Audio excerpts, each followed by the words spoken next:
ನಾನು ಹೆಚ್ಚಿಗೆ ಏನು ಮಾತಾಡ್ತಾ ಇಲ್ಲ. ಗೆದ್ದು ತೋರಿಸಿದ್ದೇನೆ. 7 ಸಾರಿ ಗೆದ್ದಿರೋರು ಯಾರಿದ್ದಾರೆ ಹೇಳಲಿ ಅವರು. ಅಲ್ಲಿ ಗೆದ್ದಿಲ್ವಾ ನಾನು? ಮತ್ತು ಎಲ್ಲ ಸಮುದಾಯವನ್ನು ವಿಶ್ವಾಸ ತೆಗೆದುಕೊಂಡು ಹೋಗಿಲ್ವಾ?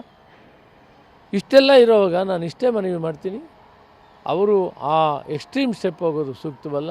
ಪಕ್ಷ ದೊಡ್ಡದು, ಪಕ್ಷ ಒಂದು ತೀರ್ಮಾನ ತಗೊಂಡಿದೆ.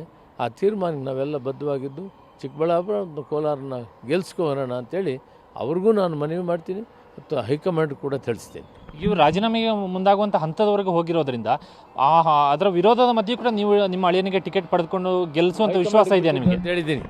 ನಾನು ಎಲ್ಲ ವಿಷಯಗಳನ್ನು ಹೈಕಮಾಂಡ್ಗೆ ಬಿಟ್ಟಿದ್ದೀನಿ. ನಾನು ಶಿಸ್ತಿನ ಸಿಪಾಯಿ ಇದ್ದೇನೆ.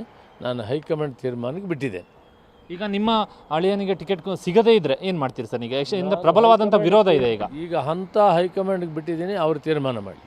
Thank you. ಇದಿಷ್ಟು ಸಚಿವ KH ಮುನಿಯಪ್ಪ ಅವರ ಮಾತುಗಳು. ಕ್ಯಾಮರಾಮನ್ ಮಂಜುನಾಥ್ ಜೊತೆ ಕಿರಣ್ ಹನ್ನೆಡ್ಕ, TV9 ಬೆಂಗಳೂರು. ನಾನು ಹೆಚ್ಚಿಗೆ ಏನು ಮಾತಾಡ್ತಾ ಇಲ್ಲ. ಗೆದ್ದು ತೋರಿಸಿದ್ದೇನೆ. 7 ಸಾರಿ ಗೆದ್ದಿರೋರು ಯಾರಿದ್ದಾರೆ ಹೇಳಲಿ ಅವರು. ಅಲ್ಲಿ ಗೆದ್ದಿಲ್ವಾ ನಾನು? ಮತ್ತು ಎಲ್ಲ ಸಮುದಾಯವನ್ನು ವಿಶ್ವಾಸ ತೆಗೆದುಕೊಂಡು ಹೋಗಿಲ್ವಾ? ಇಷ್ಟೆಲ್ಲ ಇರೋವಾಗ ನಾನು ಇಷ್ಟೇ ಮನವಿ ಮಾಡ್ತೀನಿ, ಅವರು ಆ ಎಕ್ಸ್ಟ್ರೀಮ್ ಸ್ಟೆಪ್ ಹೋಗೋದು ಸೂಕ್ತವಲ್ಲ. ಪಕ್ಷ ದೊಡ್ಡದು, ಪಕ್ಷ ಒಂದು ತೀರ್ಮಾನ ತಗೊಂಡಿದೆ.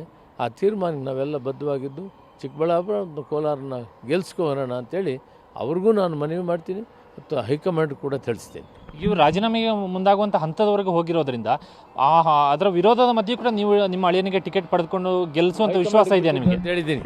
ನಾನು ಎಲ್ಲ ವಿಷಯಗಳನ್ನು ಹೈಕಮಾಂಡ್ಗೆ ಬಿಟ್ಟಿದ್ದೀನಿ. ನಾನು ಶಿಸ್ತಿನ ಸಿಪಾಯಿ ಇದ್ದೇನೆ. ನಾನು ಹೈಕಮಾಂಡ್ ತೀರ್ಮಾನಕ್ಕೆ ಬಿಟ್ಟಿದ್ದೇನೆ.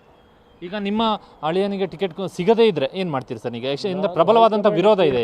ಈಗ ಹಂತ ಹೈಕಮಾಂಡ್ಗೆ ಬಿಟ್ಟಿದ್ದೀನಿ, ಅವರು ತೀರ್ಮಾನ ಮಾಡಿ. Thank you. ಇದಿಷ್ಟು ಸಚಿವ KH ಮುನಿಯಪ್ಪ ಅವರ ಮಾತುಗಳು. ಕ್ಯಾಮರಾಮನ್ ಮಂಜುನಾಥ್ ಜೊತೆ ಕಿರಣ್ ಹನ್ನೆಡ್ಕ, TV9 ಬೆಂಗಳೂರು.